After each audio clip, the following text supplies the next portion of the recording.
Hola amigos, bienvenidos a otro episodio de Sábados Culturales que voy a dedicar, como ustedes habrán visto en el título, si están viendo este programa, por supuesto, del humor. Es posible, estuve revisando, no encontré, pero es posible que me haya referido a esto en algún otro programa, quizás también en un sábado cultural, pero no lo encontré.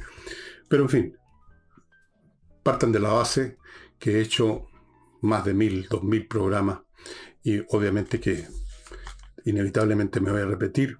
No hay 1000 o 2000 temas en el mundo, y si los hay, yo no los conozco todos ellos, ni mucho menos. Así es que si me repito un poco, mala suerte, y además nunca asumo que ustedes, los que están viendo este programa, han visto todos mis programas y que por lo tanto van a levantar el dedo y decir: usted se está repitiendo, señor Villegas. Bueno, puede ser que me esté repitiendo.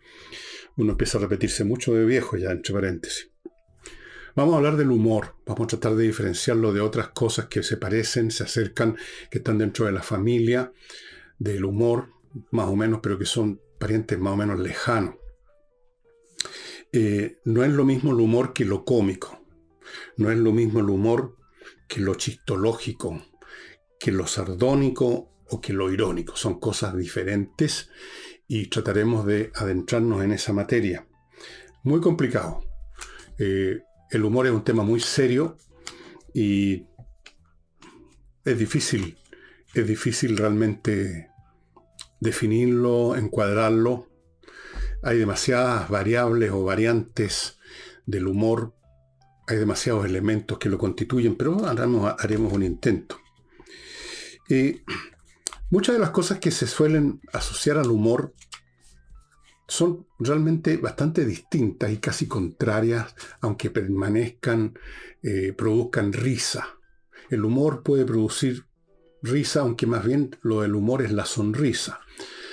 Pero por último, la sonrisa se acerca a la risa, es primo lejano, pero primo. Y entonces podría pensarse que tienen también una conexión fuerte con el chiste, con la ironía, con el sarcasmo, pero la verdad es que no. Muchas de estas manifestaciones supuestas de humor, como por ejemplo el sarcasmo o la ironía, son en el fondo mecanismos de agresión disfrazados.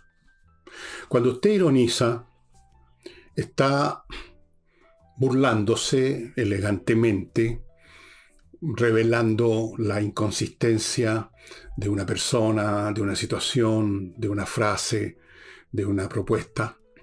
Y eso es un ataque contra ese determinado objeto. No digo si ese ataque, esa agresión es valedera o no. Estoy diciendo que tiene un objeto preciso, tiene un blanco. Lo mismo el sarcasmo. El sarcasmo es más brutal que la ironía. El sarcasmo es mucho más filoso. El chiste, por otro lado, tiene una condición que es bastante evidente. El chiste es una invención. En el chiste, el que inventa un chiste hace eso, inventa. Fuerza una situación imaginaria para llevarla al máximo de absurdo. Porque el absurdo en ciertas condiciones produce gracia, produce risa. Si ustedes ven el cine de comediantes como Chaplin, Cantinflas, Los Tres Chiflados, Aute y Costello, estoy hablando de viejos cómicos. Quizás algunos de ustedes nunca vieron películas de Chaplin a esta altura, o de Cantinflas. O quien sea, hay algunos comediantes modernos que uno puede ver sus comedias en YouTube. Hay algunos muy graciosos como Ricky, no me acuerdo el apellido, un inglés que es bastante gracioso. Hay bastantes comediantes. Ellos fuerzan situaciones para llevarlas al absurdo, porque el absurdo suele producir risa cuando ese absurdo no es real. No nos reímos de una situación absurda que tiene consecuencias fatales, por ejemplo. Por ejemplo, una cosa absurda y fatal que yo he visto en muchas ocasiones, se ha relatado de ella en YouTube, es la de personas que se hacen una selfie al borde de un precipicio y se terminan cayendo. Y entonces uno ve la foto del último segundo en que están sonriendo a la cámara mientras van retrocediendo, no sé, para sacarse esa llamada selfie y se caen. Han habido muchos accidentes de ese tipo. Es una cosa absurda morir de esa manera. pero no produce risa. Produce lástima, produce horror, produce asombro, produce pánico incluso, porque es una demostración de cuán frágil es la vida, ¿no? En circunstancias que se supone alegre y festiva, uno se muere un segundo después. No, el absurdo, que es puramente ilusorio, imaginado, fantasioso, el que uno ve en una película, puede producir risa. Y de hecho, si ustedes ven las rutinas cómicas de muchos de estos actores, por ejemplo, los cómicos del cine mudo, el propio Chaplin, van a ver ustedes que se producen situaciones que, si fueran reales, no producirían risa. Por ejemplo, Buster Keaton, el típico cómico que está con carepalo arrancando de situaciones terribles y, sin embargo, nos producen risa porque sabemos que eso es fantasioso, que no va a pasar absolutamente nada. Pero ahí hay una cosa forzada. El chiste o la escena cómica es fabricada, es forzada y produce risa porque genera una situación de absurdo que está en el medio de muchas cosas cómicas. A veces ese absurdo es físico, como en el cine cómico típico del cine, el cine mudo tenía mucho de eso. Era lo que llaman el slapstick, o sea, la comicidad física, el tortazo, la caída, el tren que casi nos atropella. Y tenemos el absurdo verbal, que yo creo que lo ejemplifica maravillosamente en nuestro continente, lo ejemplificaba Cantinflas, que no decía nada y era puro absurdo lo que decía, era muy cómico. Tenemos también a Abbott y Costello, el cine norteamericano, también actores que ya murieron hace tiempo y que muchos de ustedes ni siquiera les suena eso. Abbott y Costello, ¿quién eran esos fulanos? O Bob Hope, o el gordo y el flaco, también muchas situaciones absurdas, físicas, algunas verbales, pero básicamente físicas. Pero todo eso no tiene que ver con el humor. Tiene que ver con la comicidad, pero el humor no necesariamente es cómico. Hay un elemento distinto, no de comicidad, sino que de relatividad. Antes de continuar con esto, con este tema tan complejo que probablemente me queda como poncho, me queda grande, permítanme recordarles que este programa está auspiciado por el suplemento Vito, por ejemplo, que es este suplemento que usted pone en el alimento normal de su mascota, en los pellets que usted le ha comprado, y lo convierte en un super pellet, en un pellet premium. Su mascota va a estar en mejor estado de salud, más contento, el pelaje brillante, donde se consigue en el sitio de ellos, que ustedes están viendo a mi derecha, o en cualquier mascotería, casi todas tienen el suplemento Vito. Continúo con Trade In, una empresa que se encarga de atender su empresa, encontrándole en el mundo la mercadería más beneficiosa para usted en términos de costo y calidad. Ejercicio que usted no puede realizar realmente de forma completa. Usted a lo mejor podría examinar las ofertas de 2 o 3 proveedores, pero no de cientos de proveedores, y eso es la tarea que lleva a cabo Trade In. Le encuentra el óptimo dentro de los cientos o miles de proveedores de lo que usted necesita y lo pone en la puerta de su comercio o de su empresa. Trade In. No siga comprando productos más caros o menos buenos de lo que usted podría adquirir. Continúo con el pintor Rodrigo Calderón Martínez, que le ofrece la oportunidad de tener retratos al óleo suyos o de algunos familiares suyos, de toda la familia, como los retratos que se hacían antes de la invención de la fotografía, que tienen mucho más interés, son pintura, está el alma de las personas, el colorido, no es lo mismo que una foto. Una foto es muchas veces más bien un objeto muerto, no refleja gran cosa. Y nunca uno las ve, no sé si se ha fijado, todos tenemos miles de fotos en las cámaras, en el computador y no las vemos nunca. Las tomamos y las olvidamos. Yo diría casi las tomamos para olvidarlas. Y sigo con conversaciones numéricas, que es estos cursillos muy chiquitos, con un cupo muy limitado para niños.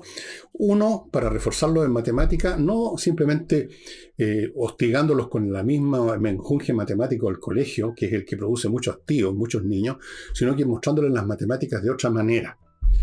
y por lo tanto quitándoles ese rencor, ese odio, ese disgusto con las matemáticas, al contrario, convirtiéndolos en aficionados a las matemáticas, porque la matemática bien vista como debe verse, es interesante, apasionante muchas veces.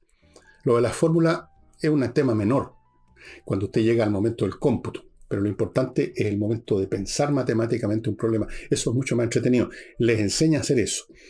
También ofrece unos cursitos para preparar para la prueba de selección de la universidad y otro de programación para niños.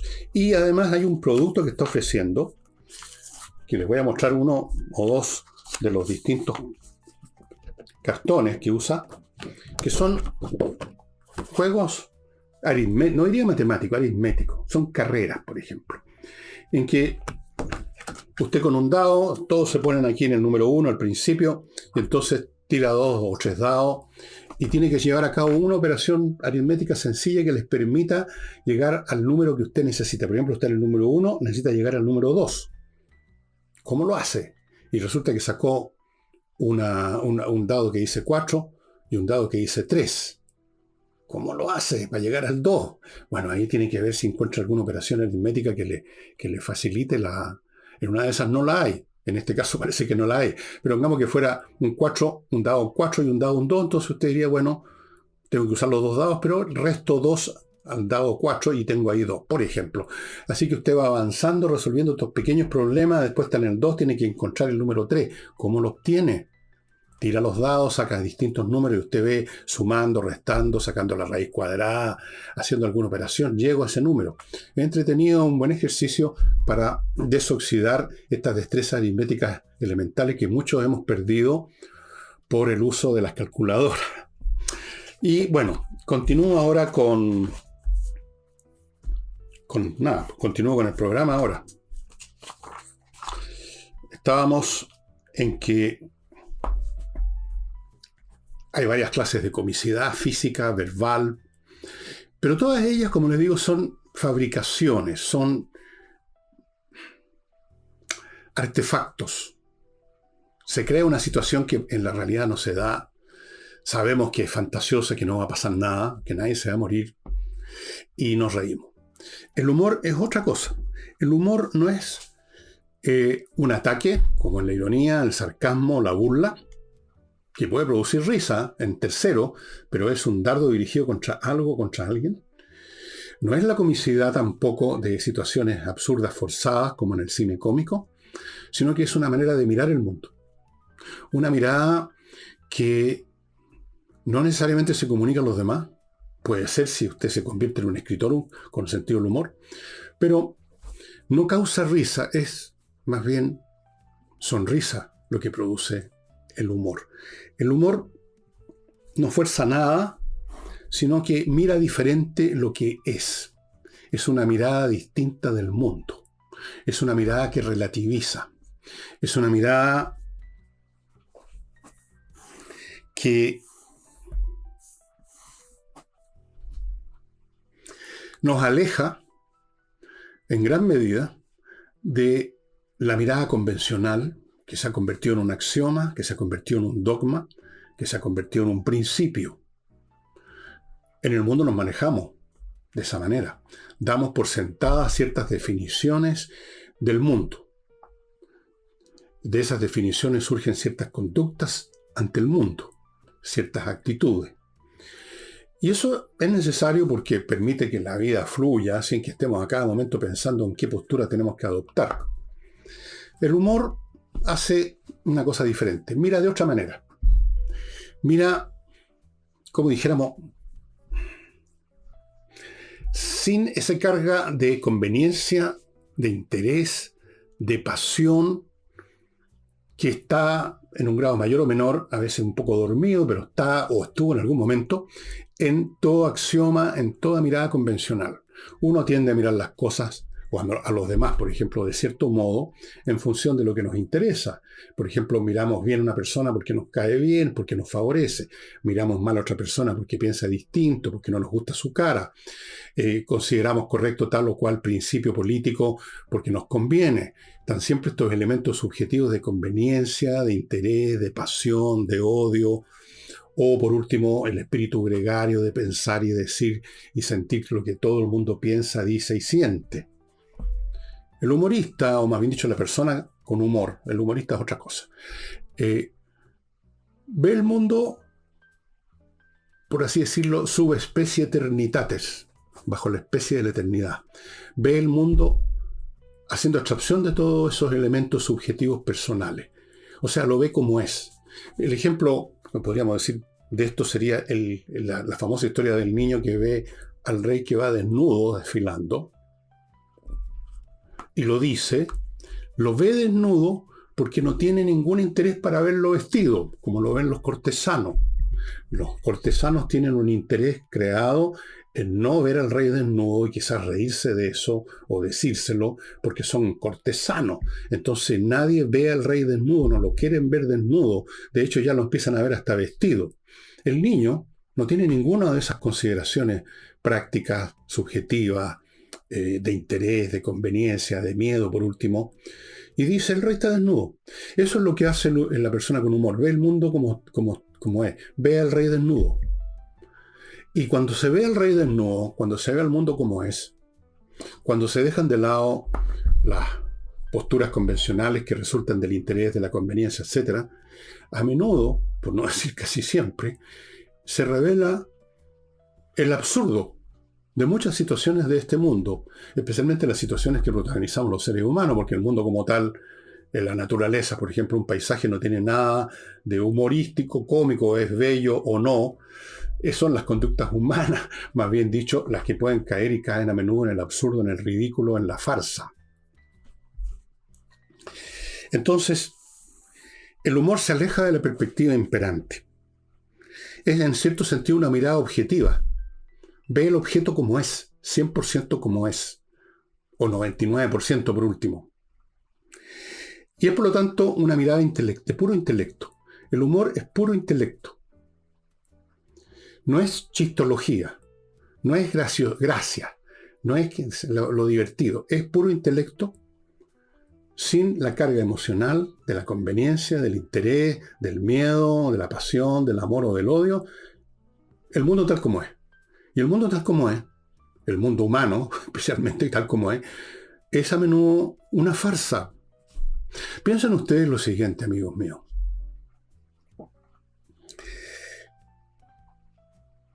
Piensen en los rituales, en las ceremonias que rodean muchas actividades humanas. Por ejemplo, las actividades del poder, los desfiles, los te deum, todas esas cosas. Si ustedes las miran fríamente, desapasionadamente, desapegadamente, no podrán sino notar de repente la inmensa ridiculez de muchos de esos actos y esas liturgias. Porque no van a estar enganchados por un interés, por una conveniencia, van a ver lo que es. Y se van a sonreír. Se van a sonreír. No reír. La persona con humor rara vez se ríe. La risa, a menudo, como ustedes podrán constatarlo en su vida, en su experiencia personal, esa risa que ustedes escuchan en el pasillo de la empresa donde trabajan. Esa risa de los cabritos que van por una calle, siempre con unas risotadas tremendas. No tiene nada que ver con el humor. A veces tienen que ver con la agresión. Se están riendo de alguien. Están pelando a alguien. O están tratando de aparentar una fuerza de carácter como esas risotadas de los cabros chicos en las calles que pasan con unas risotadas estruendosas a título de nada para manifestar aquí estoy yo, aquí vengo yo, no le tengo miedo a nada, me manifiesto sonora y ruidosamente. No hay humor ahí. Hay pretensión, hay vanidad, hay complejos, hay rabias, hay agresión. La risa de estos corrillos que usted ve en la oficina, usted va caminando por un pasillo, viene del baño, va a su oficina y hay 3, 4 tipos, se están riendo, usted puede asegurar, puede estar casi seguro que se están riendo de alguien. O sea, están agrediendo.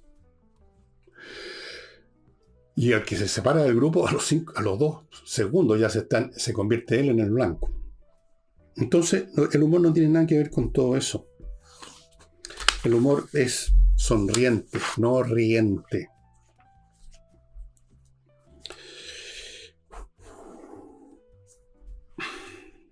Ahora, sin que haya en el humor una voluntad agresiva, porque no hay voluntad en el humor de verdad, como digo, pura observación intelectual.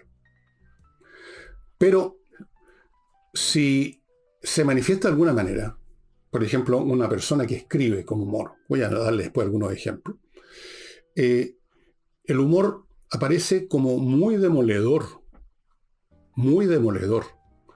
precisamente porque relativiza a todas aquellas cosas que en el tráfico y en el comercio normal de la vida son consideradas como valores, si no absolutos, muy sólidos, los que están relacionados con nuestras conductas, con los rituales, con las ceremonias.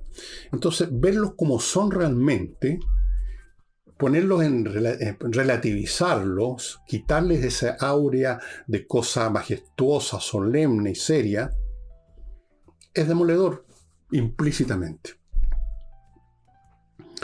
Hay un libro famoso del gran escritor Milan Kundera, creo que fue su primer libro, se llama La Broma.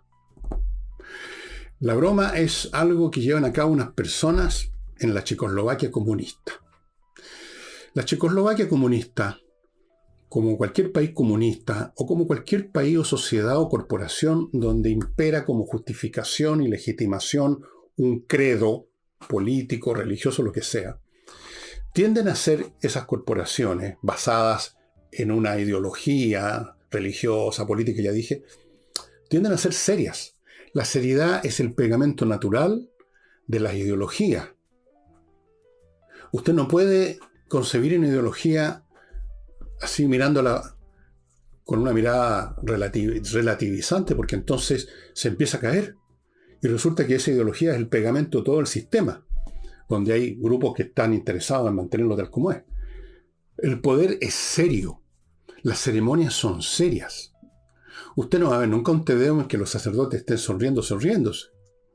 Usted no va a ver nunca una ceremonia política donde cunda la risa. Es la seriedad. La seriedad es el pegamento que mantiene unidos los distintos elementos de esa ceremonia, de ese ritual, y le dan una apariencia de solidez eterna e inconmovible. Entonces el humor, por el solo hecho de existir y relativizar, es un enemigo de todo axioma, de todo dogma y por lo tanto yo diría de todo poder. No hay nada más disolvente de un sistema de poder, ya sea religioso o político, que el humor.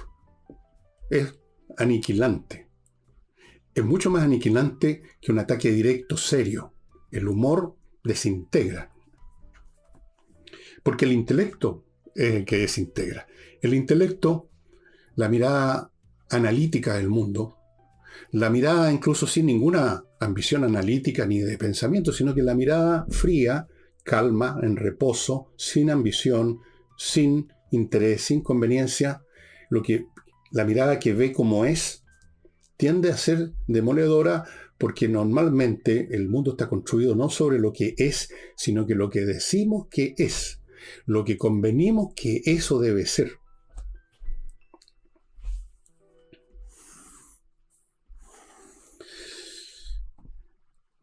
Como dije, los casos extremos de funcionamiento a base de axiomas y dogmas son los regímenes y organizaciones políticos o religiosas que tienen como fundamento no la conveniencia de las personas, como en una democracia donde estamos todos de acuerdo en vivir bajo ciertas reglas, no porque compartamos una ideología, sino que por una conveniencia de que no nos agarremos puñaladas unos con otros. Pero sí, hay una justificación ideológica, por ejemplo, la monarquía de derecho divino, el marxismo, la teoría científica socialista, el socialismo científico, o la la palabra de Dios. Bueno, ahí son casos extremos, ahí cunde la seriedad más absoluta. Y son enemigos mortales del humor. Porque el humor, sin querer, es enemigo mortal de los axiomas. Eh, yo los invito a mirar cualquier liturgia, política o religiosa, y mirarla así fríamente. Es más fácil si es una liturgia de otra religión, de otro sistema político. Eso facilita las cosas. Cuando es de uno no, muy difícilmente. Por eso es que para los creyentes de una religión, no sé si ustedes se habrán dado cuenta de eso, creo que sí, la ridiculez es siempre de las otras religiones. Lo que afirman otras religiones, aunque no sea quizás muy distinto a lo que afirma la suya, se les magnifica. Como ustedes no están vinculados con ella, le ven lo ridículo, lo absurdo, lo gratuito. No así con la suya. La suya es seria. La suya puede, llegado el caso, invitar a la guerra santa, a la yihad, a las cruzadas. Son los otros los ridículos, no uno. Eso sucede en todo orden de cosas, dicho de paso. Es más fácil mirar así fríamente como son las cosas cuando esas cosas no nos competen directamente. En las que nos competen, el humor desaparece automáticamente y hay de usted, hay de aquel que relativiza con humor. Puede en un momento dado la gente aceptarlo con una sonrisa, con una risa, pero se le va a hacer pagar el precio a esa persona. De hecho, se le hace pagar el precio a los humoristas que se dedican profesionalmente al humor, porque teniendo esa mirada que pueden compartir con otras personas que no son humoristas, la han convertido en una profesión, por ejemplo, escribiendo. Pongo el caso de dos humoristas famosos, uno norteamericano, Mark Twain, y el otro español, que ya me he referido a él, Enrique Jardiel Poncela. Los dos claramente son personas de intelecto brillante que ven el mundo como es, pero en vez de quedarse callados con su mirada, la convierten en una profesión. Mark Twain escribía cuentos, Enrique Jardiel Poncela escribía comedias y también novelas, ambos escribían aforismos. Ya les he contado algunos de Poncela, como eso de la amistad como el diluvio, todo el mundo habla de ella y nadie la ha visto, cosas como esas, vienen miles de frases divertidas. Los hombres estos que son humoristas, está el caso también, que no era humorista, pero decía cosas con mucho humor de repente, que era Oscar Wilde. Y en un momento dado se les celebraba a los tres. Jardiel Poncela llegó a ser muy popular en un momento dado, muy exitoso con sus comedias. Mark Twain lo mismo, con sus novelas, con sus conferencias que hacían partirse la risa a cientos de personas. Pero llega un momento, cuando envejecen, estas personas que ven el mundo como es y por lo tanto ven las imperfecciones y las ridiculeces del mundo, empiezan, por así decirlo, a caer en una forma de subjetividad que es la tristeza. Empiezan a ponerse tristes, empiezan a ponerse un poco amargos. Si ustedes observan la evolución de la escritura de Mark Twain, van a ver cómo se va amargando su visión del mundo. Porque el mundo es un lugar bastante amargo si uno lo ve tal como es. Y llega un momento en que el humorista ya no compensa esa mirada que tiene del mundo con los aplausos y con el éxito, con el hecho de escribir, sino que ya más viejo, ya un poco cansado, todo eso empieza simplemente a quedarse con esa tristeza que le produce ver el mundo tal como es. Porque el mundo tal como es no inspira mucha alegría, ¿para qué estamos con payasadas? Salvo el mundo natural.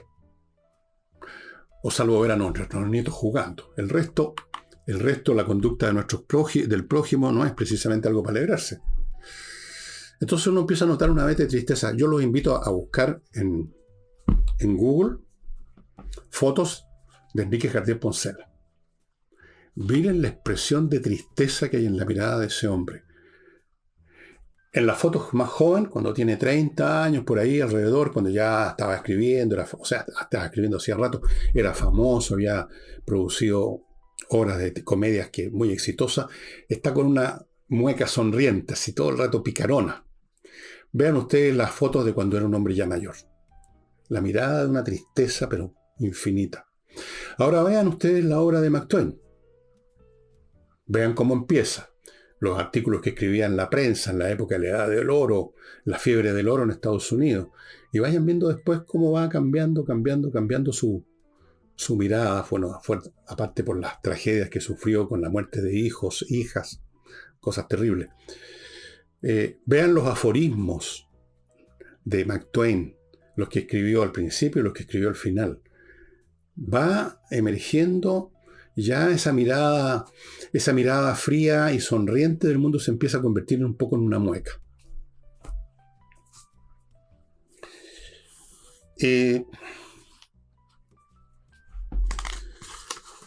La única manera de ver el mundo, digamos, todo el tiempo así alegremente o por lo menos indiferentemente es en mentirse mucho. Cuando hablo de mundo me refiero a la vida en sociedad, ¿no? Pues la naturaleza en sí misma no es ni cómica ni seria, es bella o es fea, es interesante o no, es amenazante o pacífica, pero no es cómica. No hay nada cómico en la naturaleza. Es en los seres humanos, en el mundo, en sociedad, donde aparecen los horrores de la convivencia social, que es complicada, por decirlo suave, y donde la mirada del humorista no puede sino dejar de ver lo que son los seres humanos. Por eso que Mark Twain tuvo esa frase que yo he dicho en muchos programas a título de cualquier otra cosa. Eso cuando le dijeron si él tenía prejuicios contra no sé quién, y él dijo, yo no tengo prejuicios contra por las religiones, por las etnias, por las nacionalidades, porque todos somos miembros de la raza humana y no puede haber nada peor que eso. Entonces, claro, si no puede haber nada peor que eso, ¿para qué hacer diferencia entre unos y otros, verdad? Eso no es precisamente la frase de alguien contento y alegre, es la expresión de alguien que ha visto lo que es. Ha visto lo que es. Incluso algunas de sus novelas que supuestamente son para niños de Mark Twain, como por ejemplo la de Huckleberry Finn, estos niños que se suben a una balsa y van recorriendo el río Mississippi y se van deteniendo en algunos de los pueblos ribereños. Hay algunas secciones donde el amargor de Mark Twain ante la conducta humana, ante la odiosidad de gran parte de la conducta humana, porque ese es el elemento más abundante, la odiosidad mutua, el rencor, la envidia, los celos, se manifiesta y es supuestamente un cuento para niños. Bueno, la literatura de Mark Twain en realidad no es para niños. Lo que es para niños son las novelas de él que han sido corregidas por los editores para que sean para niños. Pero para niños en realidad no son. Son bastante adultas. Y en Jardiel Poncela, cuando uno lee sus frases, sus aforismos sobre el hombre, la mujer, el matrimonio, muchas otras cosas que tienen que ver con la vida en sociedad, emergen cosas que son verdades, que producen primero sonrisa, pero después, especialmente si uno las ha experimentado, ya no producen ninguna sonrisa. Producen más bien tristeza. Y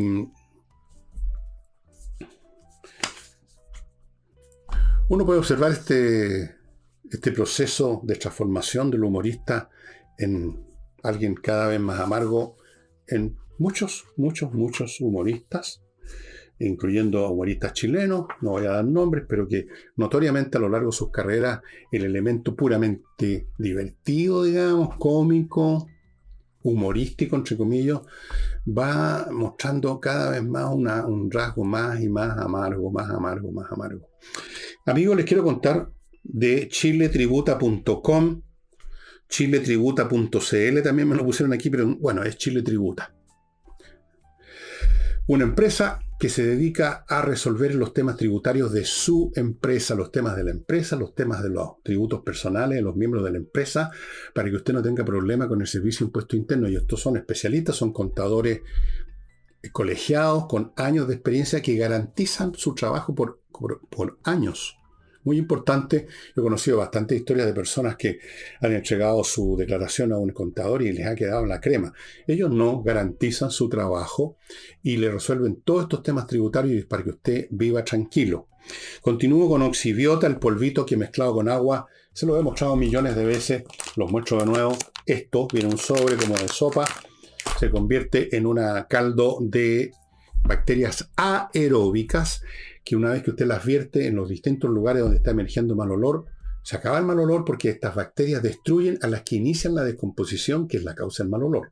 El efecto dura meses de meses y es perfecto, estimados amigos. Sigo con González y compañía, un bufete de abogados penalistas. Se hacen cargo de temas penales, que son los más complicados. No es un bufete más, es uno de los 2 o 3 más importantes de Chile. Han tenido éxitos salvajes, espectaculares, que han salido en los medios de comunicación. Así que si usted tiene un problema de ese tipo, más le vale ponerse en manos de los mejores. Y no se olviden los que están construyendo, remodelando en el sur de Chile.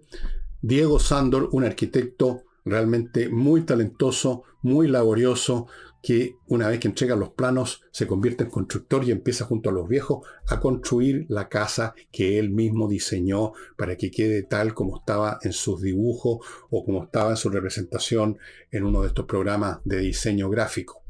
Amigos, ahí están los teléfonos, los mails, etcétera, para contactarse con Diego Sándor para su remodelación o para su construcción.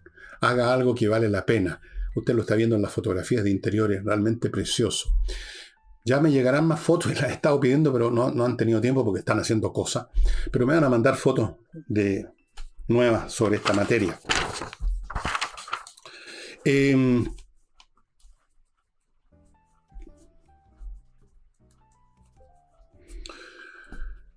¿Qué haríamos sin humor?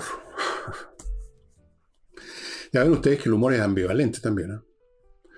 El humor se convierte a la larga en una especie de tristeza, una tristeza crónica, suave, así, tenue, permanente, que es inevitable si uno ve el mundo tal como es, pues. Yo diría incluso que el humorista, la persona que destaca especialmente como humorista, que ya no se limita a así introvertidamente ver el mundo de otra manera sin que los demás se enteren, sino que manifiesta con un libro, con una frase, y entonces agarra fama de humorista, una persona con humor. Vean ustedes cómo se transforma con el tiempo y se hace menos divertido, es un poquito más amargo, y consideran ustedes que esa persona está haciendo uso público de su humor, de su mirada, para combatir esa tristeza. Es su analgésico, por así decirlo. El hombre ha visto lo que hay de inconsistente en el prójimo, en la conducta incluso de los seres más cercanos que pueda tener, y es amargo, y entonces lo convierte en un aforismo divertido. Como eso de la amistad. Enrique Jardel Poncela, como les he contado, murió solo. Todos los amigos lo abandonaron.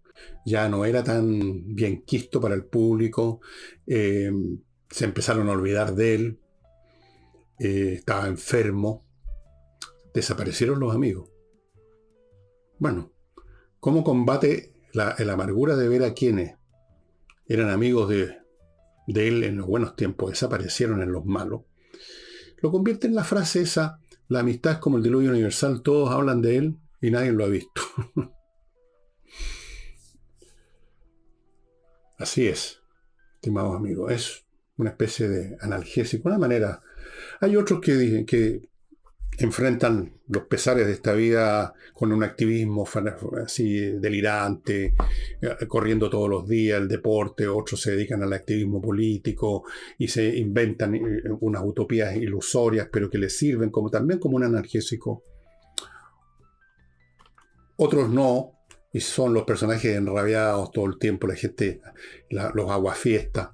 En fin, hay muchas formas como se enfrentan las realidades de la vida. Otros simplemente cultivan una especie de ignorancia perpetua acerca de lo que pasa a su alrededor. Son los eternos ingenuos que los engañan 1.000.000 de veces, pero los engañan 1.000.000 de veces porque precisamente no se dan cuenta de las 999.000 previas, porque es una manera de evitar darse cuenta, es una manera de pasarlo menos mal, quizás. A lo mejor hay una especie de sabiduría en esa ingenuidad. Bueno, ese es el humor, estimados amigos. Yo le recomendé ayer a Jardiel Poncela, así que no voy a volver a Jardiel, no les voy a mostrar otra vez el libro. Y en cuanto a Mark Twain, en Amazon van a encontrar sus obras, toda clase de obras, algunas antologías. Yo las tengo por ahí, pero ¿para qué se las voy a mostrar?